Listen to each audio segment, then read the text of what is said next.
Bonjour, François Goulet, toujours dans son périple.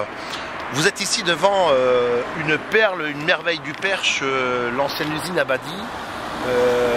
Usine classée au patrimoine historique industriel. Usine qu'on aurait pu restaurer, racheter déjà, puisque pour la somme de 30 000 € le Teil a refusé d'acheter cette ancienne bâtisse.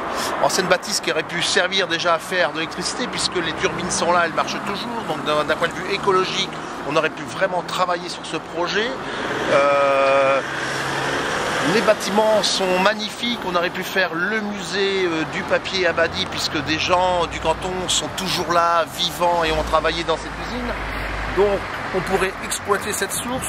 On aurait pu il y a quelques années y mettre le musée du cheval percheron, puisqu'on l'a laissé partir dans les écuries du pain Ouara. Donc plein de projets, on aurait pu faire une maison de vie, un multi-générationnel, remettre le cinéma, pourquoi pas, et plein de salles de travail. Voilà un projet gigantesque sur lequel Gilles de Courson n'a jamais voulu s'atteler. Il est tout à fait au courant de ce projet, parce que dès que j'ai été élu, je lui ai parlé de ce projet.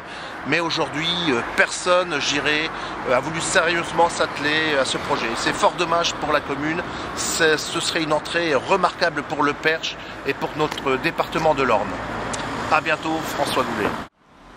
Alors François et moi, tous les deux, en discutant, en préparant nos réunions, on s'est aperçu qu'on avait le même sentiment d'attachement pour cette usine, l'usine Abadi, parce que moi je l'ai connue, elle s'appelait encore l'usine Abadi, et on pense que ça fait vraiment partie du patrimoine de la région.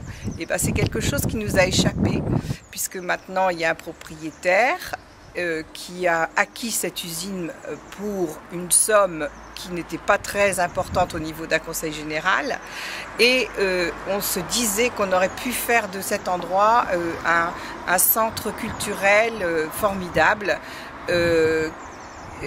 qui sauvegardait le patrimoine industriel, bien sûr.